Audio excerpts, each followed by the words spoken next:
Today we're going to talk to Lindsey Stevens and Allison Bowe here. We want to talk to you a little bit about your the challenge that we just had a week and a half ago, where you ladies were pushing Lynn around, who is a quadriplegic, and just kind of want to expand on that experience, if we can, a little bit throughout what you've done in the past year with your relationship with Lynn. But first of all, could you just tell us a little bit about yourself? Well, I play softball. I'm a senior. This is my last year of softball, but I have one more year of nursing school left because I started a year late. But I'm a pitcher and a third baseman. Okay. That's about it. Yeah, I'm on the volleyball team here. I'm a junior, and I actually just changed my major to social work, a lot of it having to do with working with Lynn, so I'm really excited to jump into that major. As we start off today, maybe you could just tell us a little bit how you guys got acquainted with Lynn, how you got connected. Yeah. Well, I had Professor Miners as a teacher here in the business department, and she one day was just taking prayer requests and was talking about how her friend Lynn was looking for caregivers because they've only lived here about 2 years now.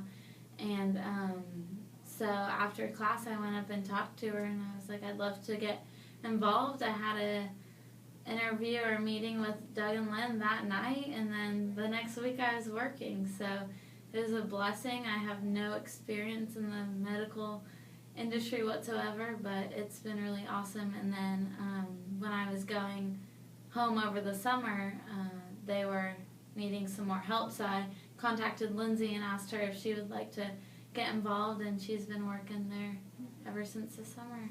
I know Lynn is an amazing lady, very strong Christian lady. Maybe you could just tell us a little bit on the background of how Lynn became a quadriplegic. Was it 2008? No, it was longer ago than that. It was like 8 years ago, I think. Mm-hmm. On Christmas Day, they were going to one of their daughter's Christmas dinners or parties, I don't know. And Lynn was in the back seat of an SUV with her granddaughters beside her, I think. I really can't remember much, but they were going through an intersection and somebody ran a red light and hit them head on, and Lynn's seat, the back seat, like collapsed on her and broke her neck at the C1 and C2. They, her brother-in-law, no, her son-in-law was in the car behind them, and he's a surgeon, and he did CPR on her the whole time until the ambulance got there, and then they life flighted her out, I think. And then she was in some kind of care facility, special care facility for a long time, I think. Yeah. And I thought it was really interesting at the challenge. She is a former swim coach. Yeah. And she gave you guys a little coaching tip. What were some of those coaching tips that Lynn gave you on the road there? Well, when we were running up the hill, she kept saying, small steps, small steps. And we're like, we can't, Lynn, we got to take big ones. We got to get you up this hill. But the whole time she was saying, you're doing great, you guys, you can do it. Telling us how to breathe. Yeah. Like, she would say, see that person in the blue shorts, let's pass them, let's pass them. And we were like, okay. Yeah, it was fun. So, great. Well, you know, we're trying to relate this to the NCAA DII attributes that are out there. And I think there's a lot of lessons that we can learn from this. And the first one that we talk about is learning itself. What type of learning experiences have you learned from this?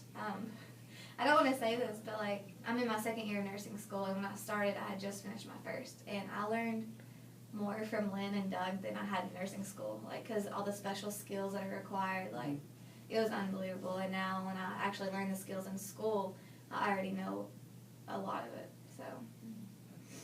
And it has been probably a learning lesson for you, because you didn't know a thing about, you weren't in a nursing program, you were going in really just cold turkey. Yeah, it was really eye-opening, because I caught on to things really quickly, and there's some things where if you have a weak stomach, you may not do too well, and nothing really bothered me like I thought it would, and because of it, I want to go into hospice work, so it's been really eye-opening to me. So it's been a great opportunity that's going to lead to your future, Mm-hmm. which is great. The second we talk about is service, and I think this is a great opportunity for service as a student athlete. How can you relate that? Yeah, well, actually I was looking up verses earlier in Mark 10:45. It says for even the Son of Man was sent on earth not to be served but to serve others. So like as a church we're called to be the hands and feet. So it's just been a really great opportunity to be able to serve Lynn able to serve God as well. And I think you have to have a passion, obviously, for that, because that's not an avenue that everybody wants for a career, is something like that. How does that ignite the passion that you have inside? I don't know. I mean, every day you go to work, like, some people like don't enjoy their jobs. I'm so excited to go see them because they're kind of like my family now. And just to see, like, her passion to just keep staying strong and just, I don't know, like kind of inspires me to, like, have that kind of passion about everything in life, even softball, nursing, everything. And it's interesting because I was in a Bible study with Lynn over the spring, and you're absolutely right. Her passion is very contagious. It ignites your own passion inside of you, and there's a lot of lessons that I know just in the Bible study that I had with her. It's just she's an amazing Christian lady who actually does not regret what's happened to her, who's not bitter or nothing. She has really used it to become more positive in the people around her, and it just makes you more positive when you see what's happened to her and how she has responded to that. Obviously, one of the other attributes that we talk about in NCAA is balance. Obviously, you've had to balance between being a student athlete, which we all know is very time consuming. You both have done very well in school, academically, and obviously you're trying to balance it with the job of working and stuff. So how does that all play in for you in terms of trying to balance it all out? It's been really hard for me, to be honest, but, like, I don't regret any of it, because, I mean, there's days that, like, I have to call Doug and be like, hey, Doug, I can't be there until, like, 7 because I have workouts, and then I have study hall, and then it's just a lot, but, I mean, there's really accepting, like, your schedules and everything. And we always tag team, we'll contact each other and be like, hey, Lindsey, are you available to work this day? And so it's been really nice working for them and being able to, they allow us to be able to balance it with school and with volleyball. And like, if we have a test the next day, they're like, just take off. You can you can go focus on school. And you know, that kind of relates to sportsmanship, you know, of being able to be genuine about something, being able to flex a little bit here and not get upset when something happens. And probably having been a former coach, she understands sportsmanship very well with that. And the last one is called resourcefulness. And obviously, I think you've had to rely on your resources outside because this was brand new to you. You've never had experience with it. You are a young nursing student who obviously has learned a lot, but maybe has not been able to put as much application to it unless you've gone through your clinical experiences and so forth. So how has that come together for you as far as reaching out and touching into something that maybe isn't natural for you? Well, going into this definitely wasn't natural for me, but it's connected me with more places, and I've met more people with them. Like one day we went to a serving Saturday and got to work with the special needs kids, and I didn't know if that would ever be something I would enjoy, but I really enjoyed it.